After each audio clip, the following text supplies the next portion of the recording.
Okey, kita mulakan. Dah tepat 9 suku malam, ya, seperti yang kita janjikan setiap malam Isnin hingga Khamis, hingga Jumaat, ya, kita akan ada cerita, ya, ada cerita kisah-kisah suka duka pusaka, ya. Saya Baharudin bin Majahi, ya, pengarah bangunan perniagaan, ya, di My Pusaka. Jadi saya juga adalah salah seorang dari kaunselor, kaunselor pusaka. Jadi saya selalulah pergi buat kaunseling pusaka, berjumpa dengan waris, ya, cuba menyelesaikan masalah pusaka mereka lah, ya. Okey, tajuk kita hari ini apa tu? Itu bukan hibah, ya. Itu hiba namanya. Mengapa kita cakap macam tu, hibah, hiba, kan? Hibah boleh jadi hiba kalau tak betul-betul, ya. Okey, semalam Jutera Pusaka, Tuan Zulhazmi ada share mengenai hibah juga, ya, di mana seorang yang buat poligami, ya, ada 3 isteri, dia menghibahkan harta-hartanya kepada ketiga-tiga isteri dan anak-anak, ya. Itu hibah lah yang dia lakukan. Hari ini saya nak cerita juga hibah juga, ya, tetapi cara lain yang ramai masyarakat kita buat, dia kurang faham, ya, dia kurang faham tujuan dan implikasi dia, ya. Jadi kisah macam ni berlaku, saya dipanggil oleh salah seorang daripada perunding kami, ya, untuk bantu klien di utara lah. Okay. Jadi kami pergi jumpa seorang pegawai lah, pegawai pencen, ya. Pegawai pencen berumur hampir 70 lah, hampir 70, ya, di rumah beliau. Okey, ceritanya macam ni. Dia mempunyai isteri, ya, mempunyai isteri, seorang isteri je, dan seorang anak perempuan, dan beberapa orang adik-beradik lah. Okey, seperti mana-mana lah, seorang suami dan ayah yang sangat bertanggungjawab, yang sayangkan keluarganya, dia akan merancang lah, kan, dia akan merancang. Jadi dia bekerja di pejabat tanah, seorang pegawai di pejabat tanah. Jadi dia tahulah mengenai perancangan ni. Jadi apa yang dia buat? Dia ada sebuah rumah, yang ditinggal bersama isteri dia, okey, dan satu lagi sebuah rumah kecil, ada rumah kecil lah yang berdekatan juga, ya. So apa dia buat adalah dia pergi pejabat tanah, pergi ofis dia lah, kan. Jadi rumah kedua-dua rumah tu dah habis bayar, ya, jadi boleh buat lah. Apa dia buat? Sebab dia sayang kepada isteri dan anak-anak dia lah, ya. Dia takut nanti yang nanti ramai orang, bila ada anak perempuan sahaja, tak ada anak lelaki, selalunya yang dibimbangkan adalah nanti dia takut isteri dia ataupun anak dia nanti kalau dia meninggal nanti akan bergaduh dengan adik-beradik dia, kan. Itu yang biasa kita selalu dengar. Jadi dia pun faham juga, kan? Kerana itulah dia mengambil tindakan, dia buat pindah milik, ya, dia buat pindah milik rumah yang dia duduk bersama isteri dia, ya, dia pindah milik kepada isteri dia, dengan harapan jika isteri dia dia meninggal nanti, ya, nanti adalah rumah untuk isteri dia dan tak payah berebut dengan adik-beradik dia, kan. Dan untuk anak dia ada sebiji lagi rumah, ya, yang kecil. Jadi rumah itu ditukar milik kepada anak dia. Jadi alhamdulillah, kan, itu rancangan yang sangat baik, tujuan dia supaya bila dia meninggal nanti mereka berdua tak perlu bergaduh dengan adik-beradik dia, kan. Kita tahulah, walaupun macam mana pun adik-beradik ni baik macam mana masa kita hidup lah, tapi bila kita tak ada nanti, kita tak boleh jangka, bila cerita pasal Farain ni, kan. Apa akan berlaku kalau katalah dia tak buat perancangan? Isteri tadi akan dapat 1/8, kan, dan anak tadi setengah, dia seorang anak perempuan, yang lebih tu menjadi hak adik-beradik dia. Tentulah masalah, kan. Nanti terpaksa tebus-medebus ya, kena keluarkan duit dan sebagainya, dan itu pun kalau adik-beradik dia nak lepaskan hak kan. Jadi macam mana tu? Itu yang dah dibuat lah, ya. Bijak juga kan. Tetapi itu rancangan dia. Tapi perancangan Allah tu lain, ya. Perancangan Allah, dia bukan dia yang pergi dulu. Perancangan dia yang pergi dulu. Tapi perancangan Allah bukan dia yang pergi dulu. Isteri dia yang pergi dulu, ya. Isteri dia yang pergi dulu, meninggal dunia. Okey. Masih tak ada masalah, ya. Dia masih boleh duduk rumah tu, okey. Tetapi dramanya bermula bila biasalah kan, bila lelaki macam tu lah kan, bila isteri dah meninggal, so dia pun berhajat lah, berhajat untuk kahwin lain lah. Okay. Tapi dalam kes ni yang dikahwin tu adalah consider pekerja dia lah, bekerja dengan dia, okay, muda, dan hampir sebaya dengan anak perempuannya. Kat situlah drama dia kan. Bila macam tu, jadi anak dia memang tak berkenal langsung lah, dengan isteri baru, mak tiri dia kan. Jadi anak dia mula menuntut bukan setakat menuntut, dia nak halau mak tiri dia, sebab dia kata mak tiri dia tu tak ada hak langsung kat rumah tu. Betul lah tu kan. Tu dia kata itu yang mak tiri duduk dengan ayah itu adalah rumah mak dia. Grant pun nama mak dia. Betul. So macam mana tu? Dan dia pun ada hak setengah dari situ. Jadi pergaduhan di mana sehingga lebih 4 tahun. Sehingga lebih 4 tahun anak tu tak jumpa bapa dia, dah berpisah. Padahal itulah seorang anak perempuan dia, itulah seorang anak dia, tak berjumpa lagi. Bila jumpa, memang bergaduh lah, bergaduh terutama mengenai mak tiri dia kan.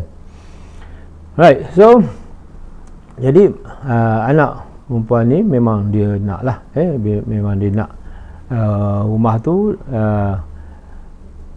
dia tak nak mak tiri duduk situ. Jadi apa dia buat? Apa dia buat adalah dia menuntut lah kan. Jadi ayah dia minta bantuan gitulah, Jadi masa jumpa dia tu, so saya check lah, memanglah Grant tu nama isteri dia, arwah isteri dia, dan yang rumah satu lagi pun nama anak dia. Jadi bila saya bertanya-tanya dengan dia, ini yang sedih lah. Dia kata, saya ni satu benda harta tak ada lagi dah. Semua saya dah tukar nama pada arwah isteri saya dan juga anak saya. Tak ada satu pun harta lagi. Rumah yang saya duduk ni saya tahu saya menumpang. Memanglah dari faraid dia ada bahagian lah, ada bahagian 1/4 kan, tapi 3/4 tu bukan dia punya lah. Dia tahu dia menumpang kat rumah tu, padahal dia yang beli rumah tu, dah habis bayar. Tu sebab dia boleh buat pindah milik lah, sebab dah habis bayar. So sekarang dia kata dia kecewa sebab anak dia buat macam tu kat dia. Jadi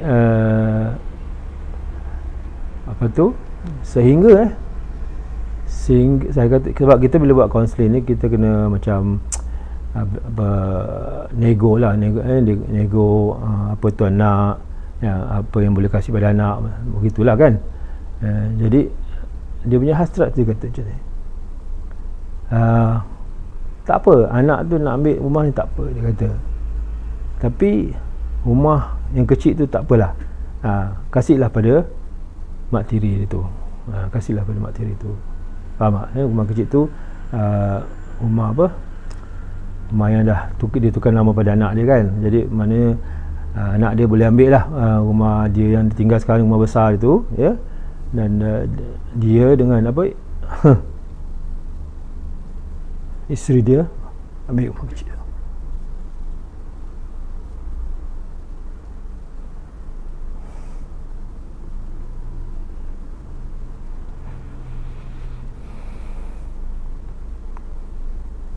Saya dengar pun saya sedih.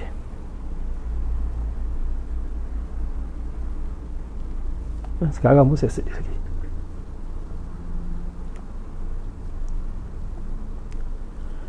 Okey, lepas tu minta maaf saya bila cerita-cerita macam ni memang tak tahan. Saya kata tak apa, saya cuba pergi jumpa anak dia.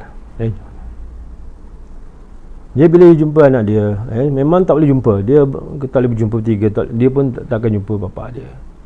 Kena jumpa asing. Jumpa asing. Jumpa dengan anak dia.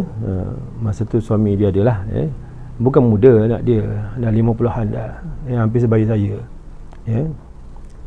Jadi anak dia bercerita, semua cerita yang buruk-buruk lah, buruk, cerita salah. Datuk Mak Tiri tu jangan tanyalah dia punya apa cerita buruknya kan. Tetapi yang bapak di sini pun macam-macam diungkit-ungkitnya lah kesilapan bapak dia. Jadi sedih lah.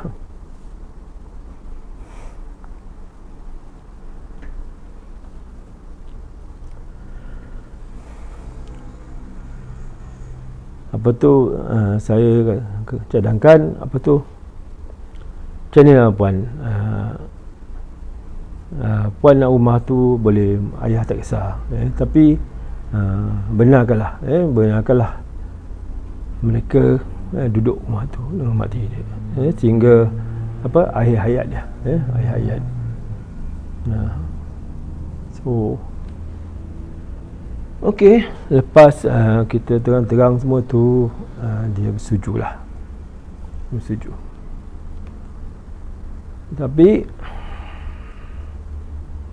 Tapi manusia macam tu. Kita berbincang, kadang-kadang bersetuju, tapi selepas tu tak jadi pula, tak setuju pula.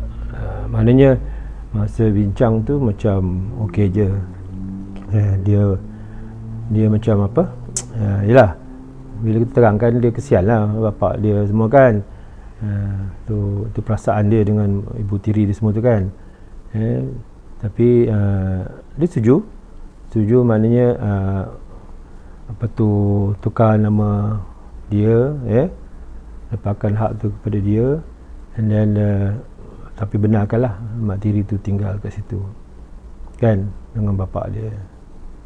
Tapi lepas tu selang beberapa hari saya dapat maklumat dia tak setuju pula balik. Tu yang sedih lah. Masih tak selesai. Masih tak selesai. So bila cerita pasal ni, bayangkan masih tak selesai. Sedih lah, sedih. Saya sentiasa doakanlah anak tu lembut hati. Kadang-kadang kita dah tua ni kan, harap-harap adalah ingat sikit, ingat kesiankan bapak yang lagi tua tu dan diri sendiri tu lah. Sebab kalau selagi tak selesai macam mana pun, benda tu, masalah tu akan berlarutan lah, berlarutan. Kalau dia pula meninggal macam mana kan, dah suami dia, anak dia dah jadi bergaduh pula dengan pakcik dia kan, dengan pakcik lah, dengan atuk dia kan. Jadi benda-benda macam tu sedih, tak selesai. Okey, maaf Tuan Azizul Azhar, waalaikumsalam, terima kasih. Okey, itu cerita saya. Jadi apa pengajaran kita dapat cerita ni? Apa pengajaran kita dapat ni? Nombor satu, hibah tu sendiri. Ramai orang kurang faham hibah tu. Setengah orang faham, pergi pejabat tanah, dia kata nak hibahkan rumah tanah kepada anak. Jadi dia pun buat pindah milik lah kan, pindah milik. Itu pun hibah juga, itu hibah mutlak. Tapi dalam Islam sebenarnya kita ada banyak pilihan lain.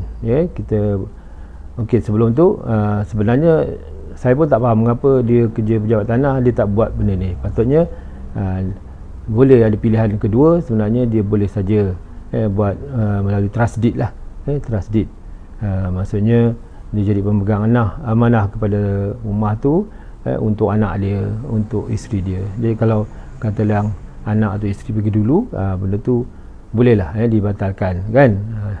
So itu sepatutnya dibuat lah. Satu lagi, tak semua orang boleh buat macam tu, sebab tak semua orang tak semua orang. Terima kasih Tuan Ramli.